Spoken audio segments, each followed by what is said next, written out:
Welcome back to the Working Well podcast. Today's guest needs very little introduction. Dave Ulrich is often called the father of modern HR. He's a thinker, a teacher, an advisor whose work has transformed how leaders view people, culture, and organizations. In today's conversation, we dive into why HR isn't just about policies and programs, but about driving real business value. Dave shares powerful insights on shifting from activity to outcomes, linking employee well-being to customer results, and how leaders can navigate the paradox of caring deeply for people while keeping a sharp focus on marketplace success. If you're a leader who wants to build stronger organizations, healthier people, and measurable results, this episode is packed with wisdom you don't want to miss.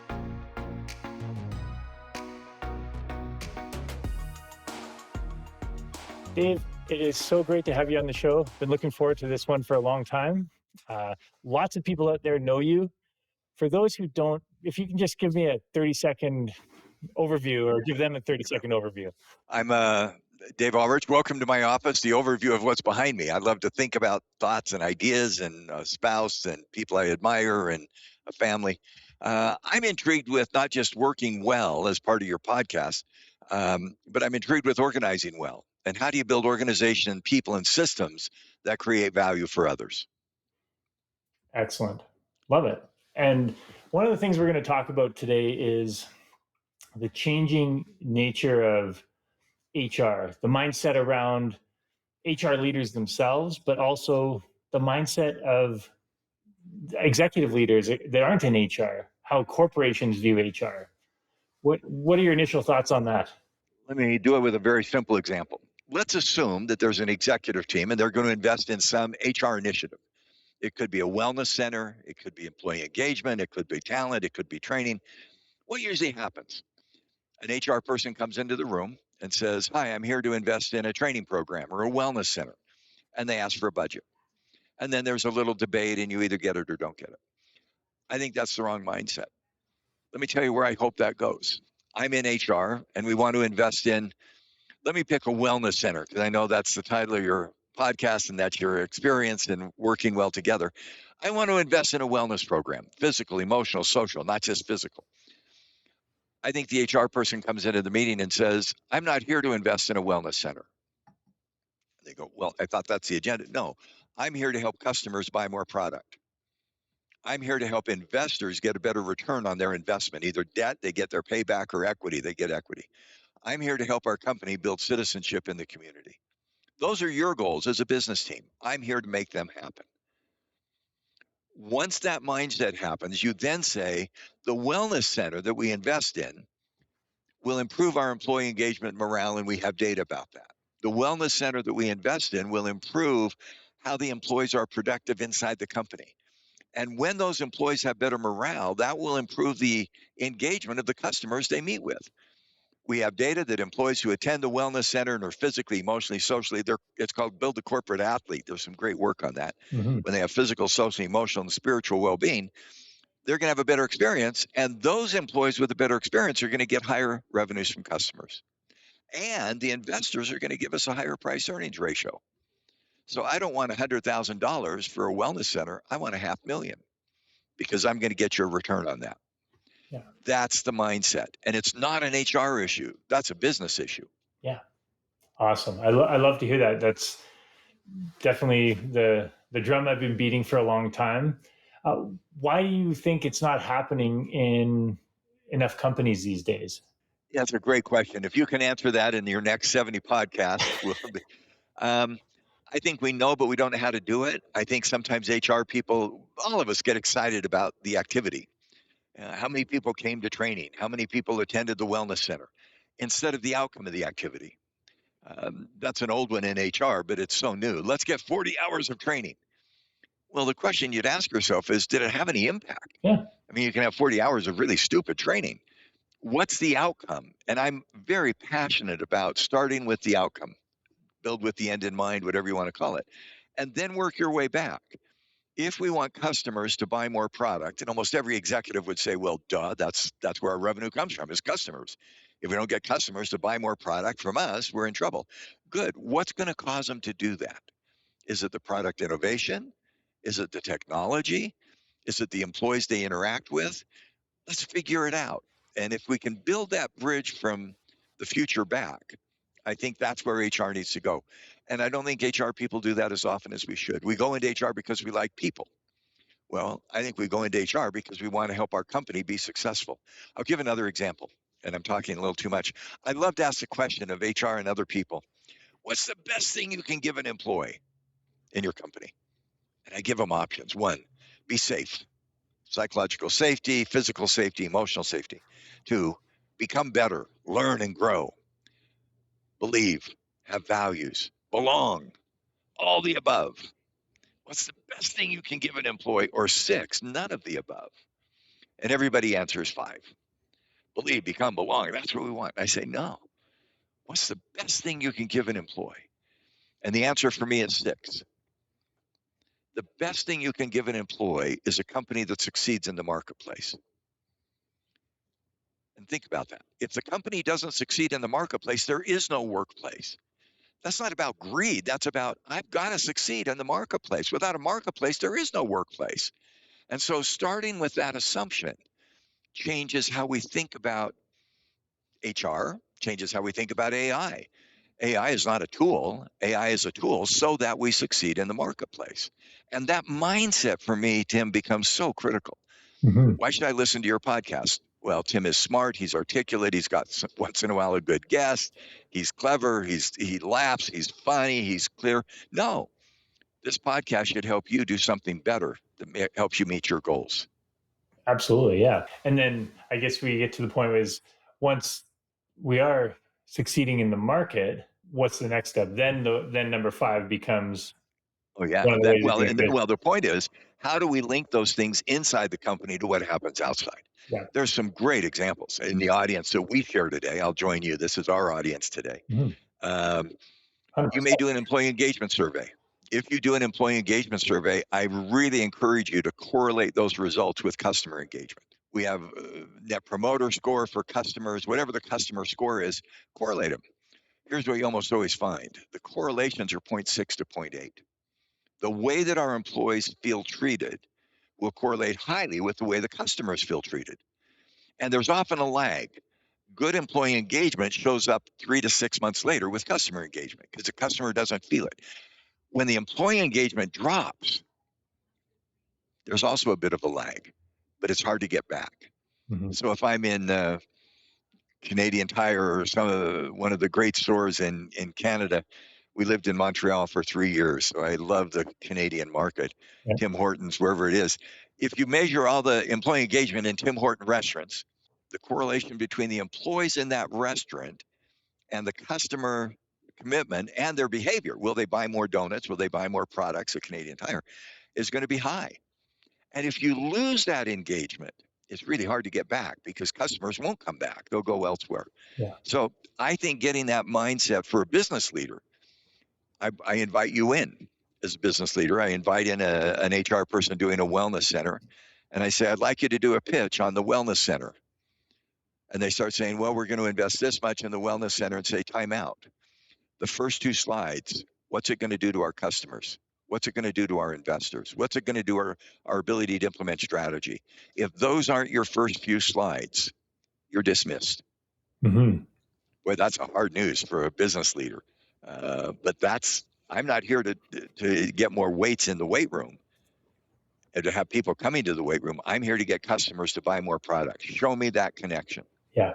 Absolutely agree. Yeah, and that is what I see as the increasing gap in, or I guess not a gap, a split in where HR is going these days.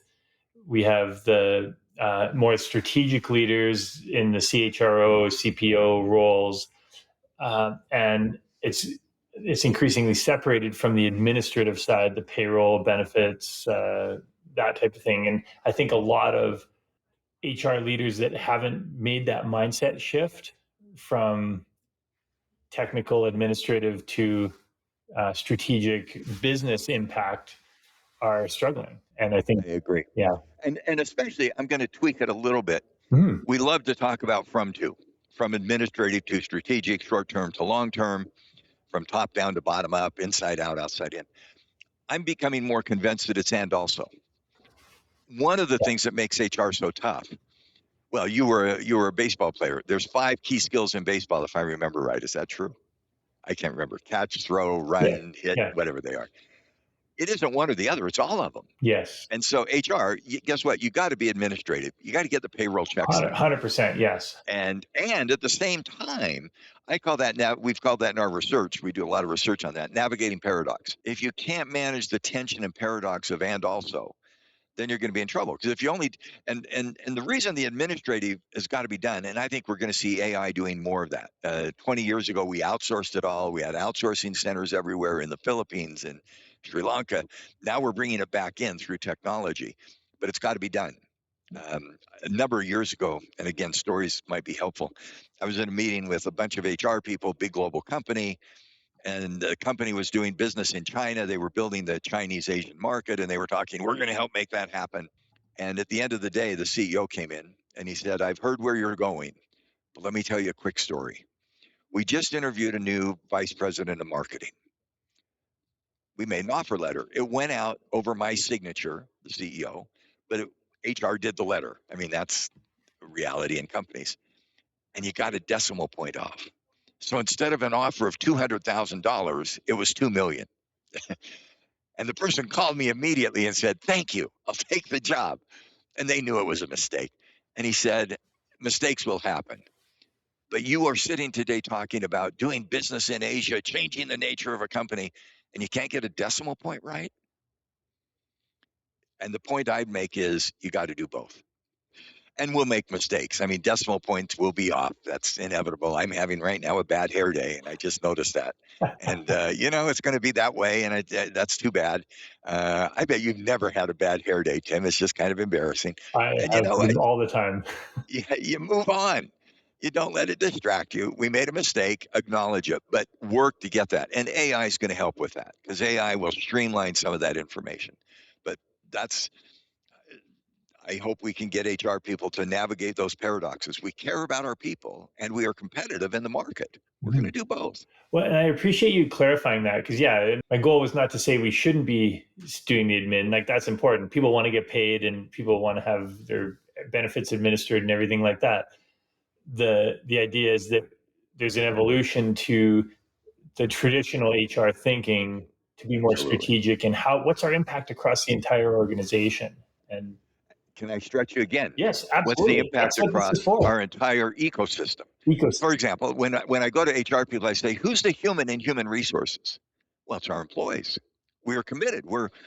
Finance manages money, technology manages data and information systems. We manage our people. Here's my push. And it's an and also.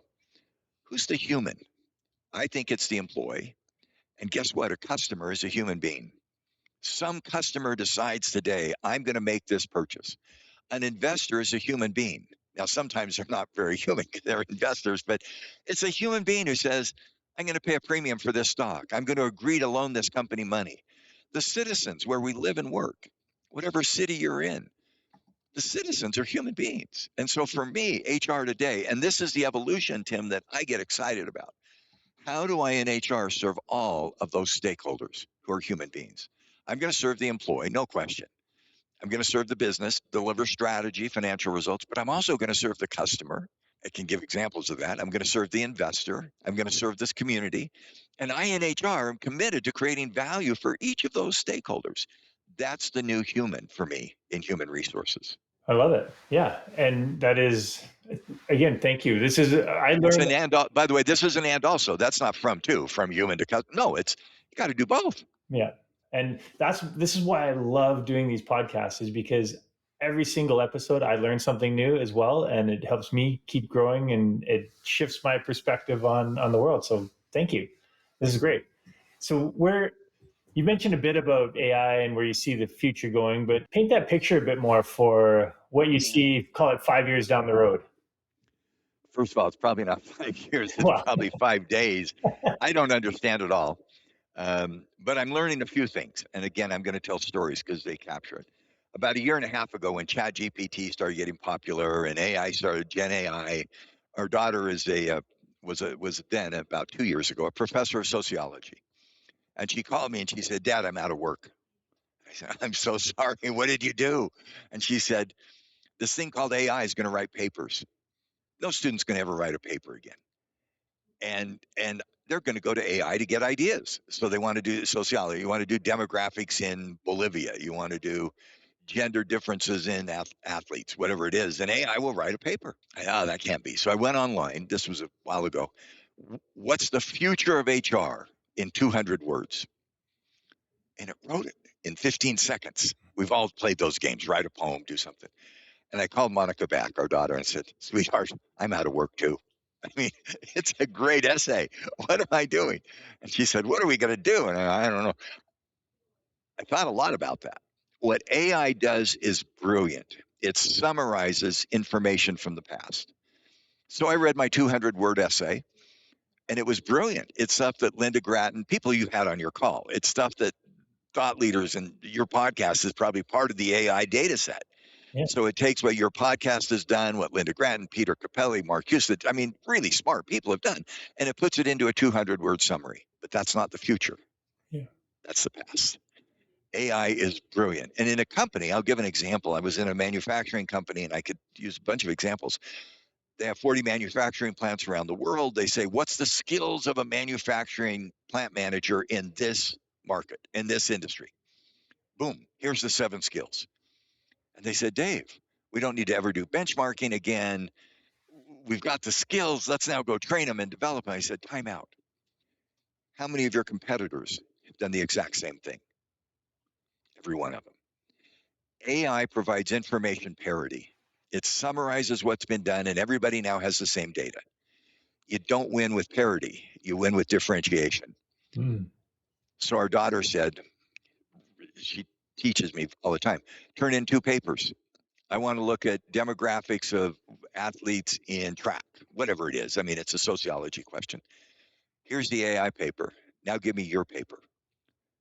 And your paper better build on what's been done. Make that intellectual curiosity work.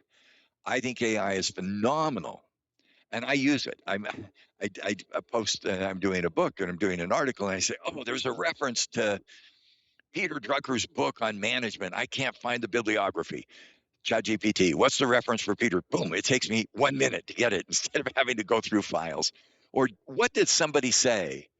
What did Peter Capelli say? Or what did Linda Grattan say? And it does a great job, but it doesn't tell me where we're going next. Yeah. And and that's AI. I mean, it's a phenomenal, and there's other many dimensions, but it's a great tool. And where we're going next should be back to where we started. What's going to create more value for my customer? That's a great question. It's a great question that will differentiate me from my competitors. And when you get that, that's where I get excited about what HR is doing. Well, and being able, and this is where again it comes back to it's a tool, and how we use that tool is so important. It it's going to allow less people to do more, um, things to happen faster, as long as there's the human element in, and keeping the bigger picture in mind of what do we want to use this tool for. That's the outcome. And it's funny. I'll just tell a story that happened in the last 3 weeks. I'm on LinkedIn quite a bit. I hope your followers will get on and learn and share. And I respond to a lot of comments. People said, "Who does all those responses? Is that autogenic AI or is that?" It's all me, typos and all. Notice there was a typo in my name. I commit to typos. I started having a discussion with one of the respondents' comments. We went back and forth. And finally, I thought, this is really, I'm not making progress. So there's programs that will tell you 0 to 100, is this human or AI?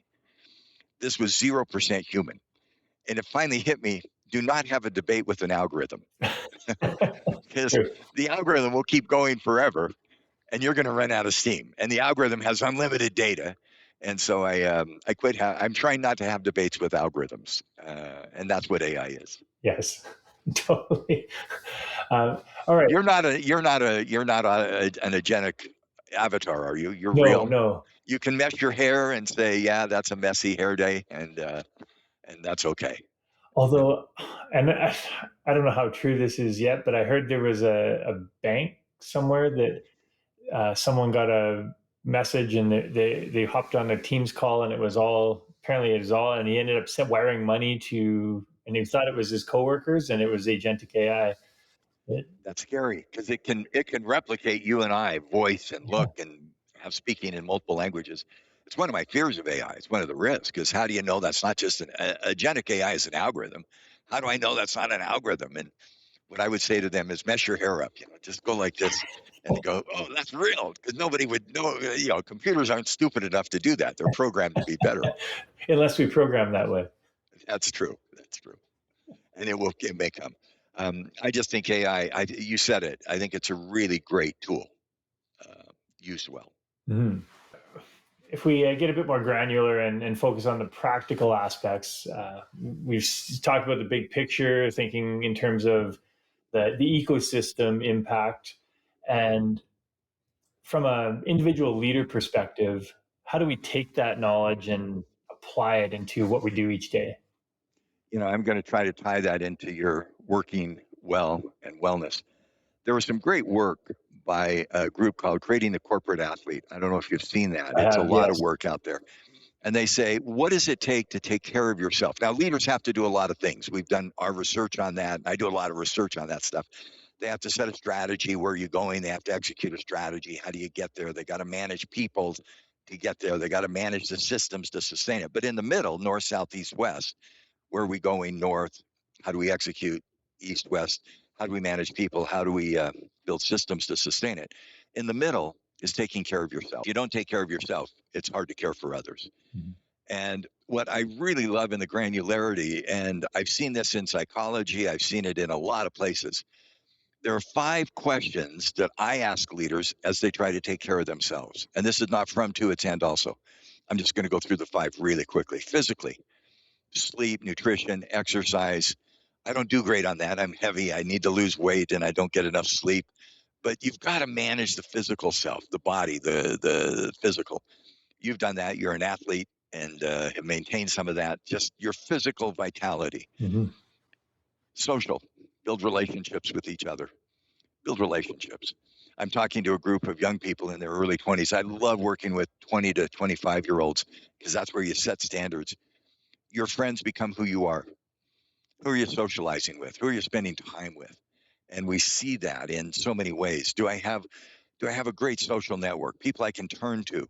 It's one of my fears with AI. I have a lot of friends on LinkedIn who are idea friends, but in a crisis, could I give them a call? Yeah. If I'm visiting Calgary and one's from Calgary, could I just knock on their door and say, I need to chat? I need friends, close friends, and other friends. Intellectual. Am I curious? Am I curious? Am I looking for new ideas? Am I seeing what's out there? Am I learning? Because and you said earlier as we talked, you love these podcasts to learn. Do I have a growth mindset? Am I inquisitive? Physical, social, intellectual, emotional. What do I do to take care of myself? Yeah. It's really curious. I'm curious. And what do you do when we've all had days that are good and bad. What do you do to take care of yourself on a bad day? Move my body. Yeah. That's Often good. just sweating makes a difference. I'll ride the bike or I'll go out for a walk and, out in nature, typically outside and activity are the two biggest things. Everybody has their thing. I have some health problems. It's hard for me to run. When I was I in the don't run at 90s, all. you don't run at all. That's why you play baseball. You don't have to run. As a pitcher, yeah. As a pitcher, yeah. Um, Strike people out and and the, walk off the field.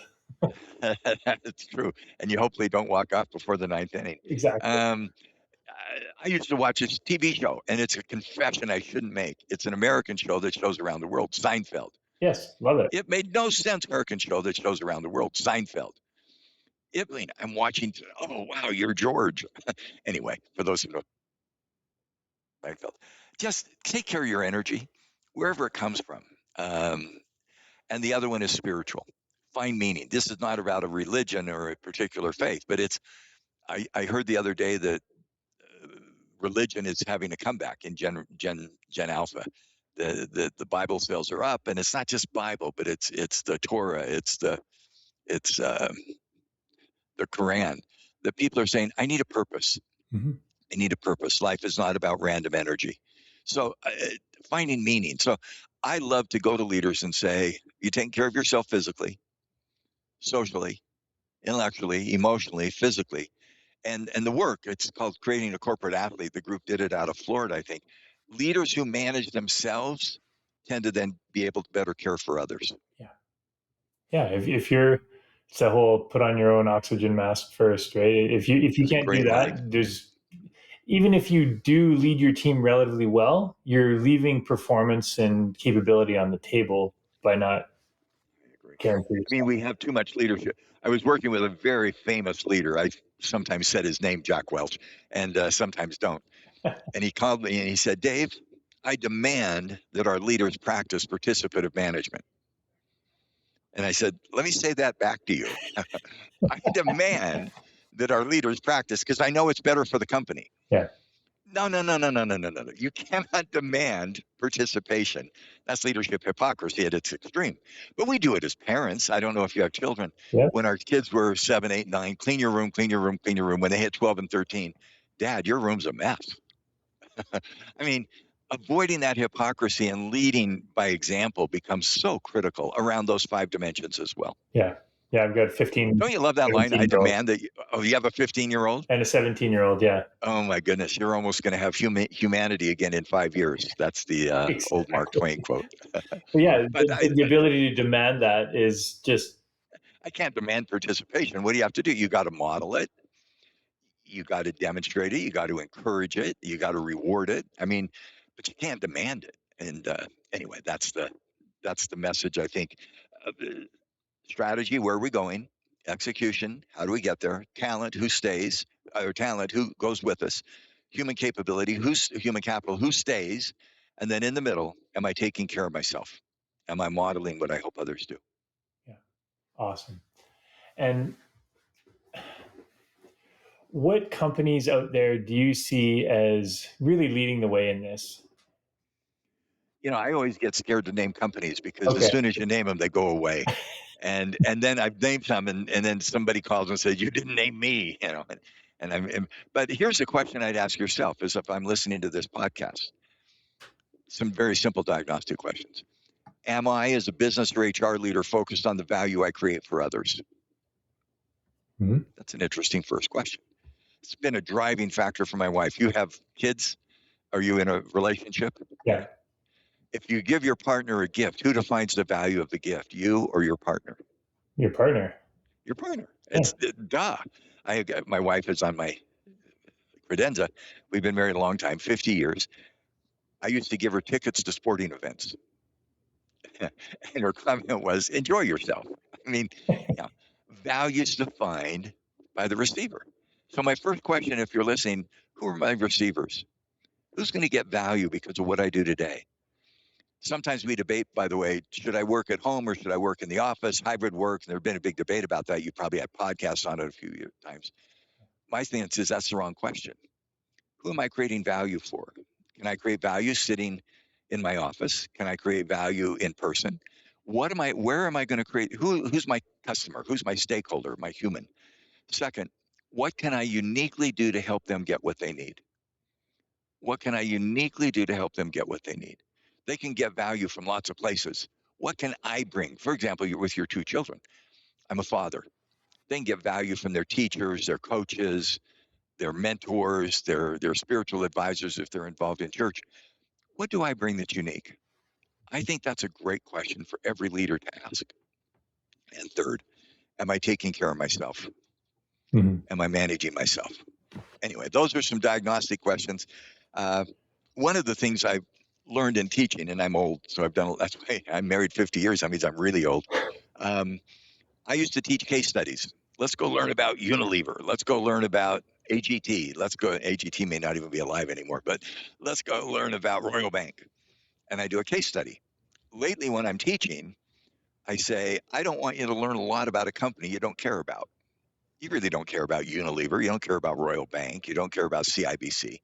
You care about you. So, what's the business problem you're wrestling with today? Is it retaining employees? Is it customers? Is it new product innovation? Is it moving quickly to market?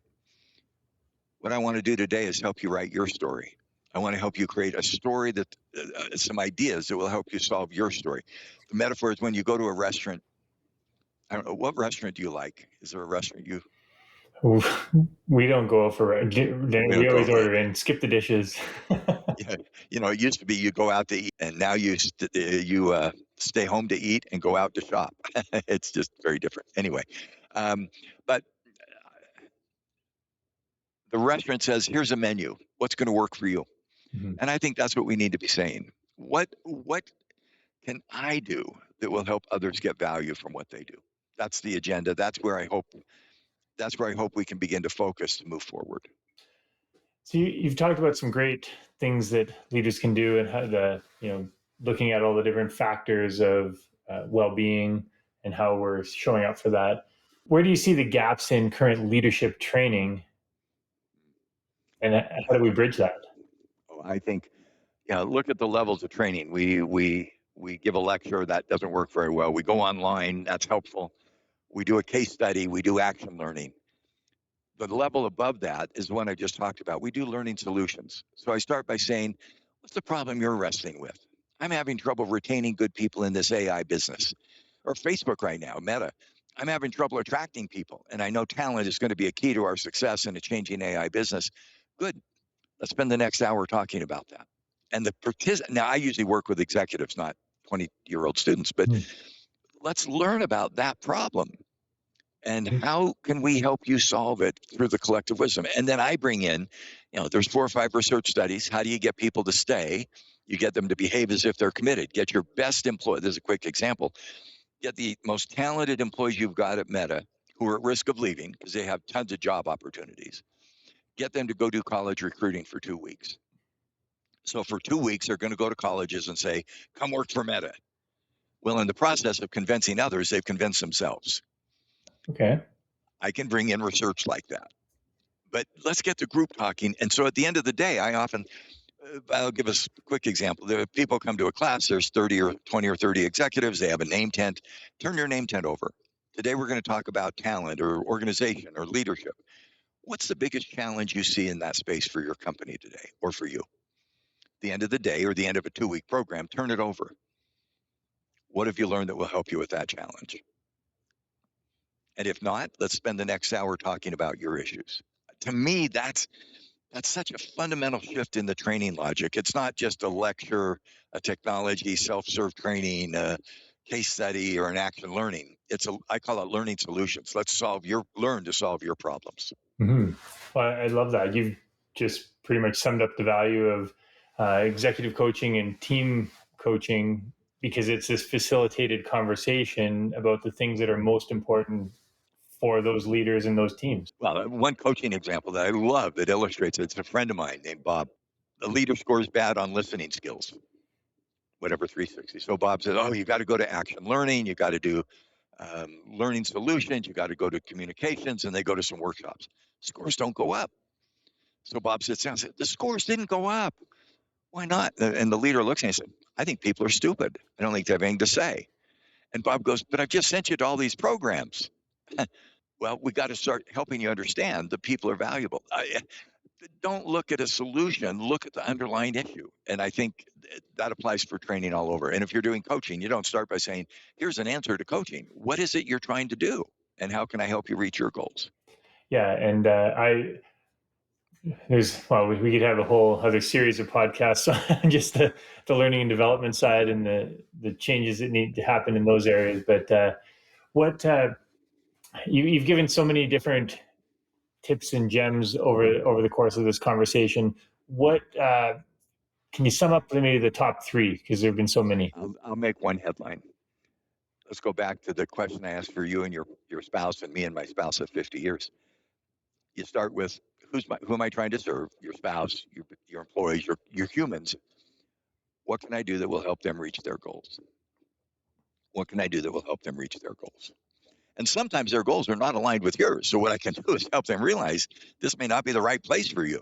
Mm-hmm. But what can I do to help them reach their goals? And I have to throw in one other tidbit because I know you do a lot with leaders. People say, so what's the easiest test? And I do a lot of statistics and research and all that stuff. The easiest test is, does an individual leave their engagement with you feeling better or worse about themselves? What a simple test. Yeah. And it's a perceptual test, but wow. And you feel good. Wow. You made a lot of money. You're going to get a big bonus. You're going to get a big benefit. But what about when things are tough and you have to give bad news? Can you do that and still help them feel better about themselves? Those are the messages. Values defined by the receiver help people feel better about themselves so that they are more productive to those they care about. Wonderful.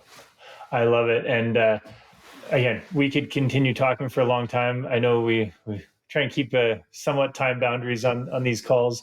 And Dave, it's been a pleasure to have you. And where can people find you? I decided during COVID, when you started the podcast, I started LinkedIn.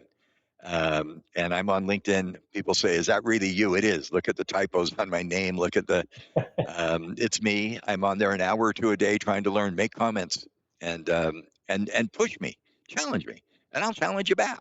I mean, I think the disagree better is one of the themes that we need in our society more than we've ever needed it. So I'm so happy to hear you say that. Yeah, with all the polarization that's going on, people can't even talk to each other anymore. So it's horrible. How do we get in and just have good debates and respectful debates, and not with an algorithm? Yeah, and learn from each other. And learn and say, wow, and disagree. Okay, we're in different places. That's okay. Thank you. And anyway, so join me on LinkedIn.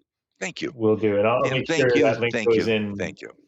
Got it. My pleasure. And I'll make sure the link goes in the show notes, and so people can just click directly and connect with you. Well, good luck to your two children. I hope things go well. That matters a lot. They're thriving despite all the parenting mistakes I've made over the years. So thank you. Have a great day. Thank you so much. You too. That wraps up another episode of the Working Well podcast. If you enjoyed the show, please rate, review, and subscribe wherever you get your podcasts. Now, which guests or topics would you like to see featured on the show?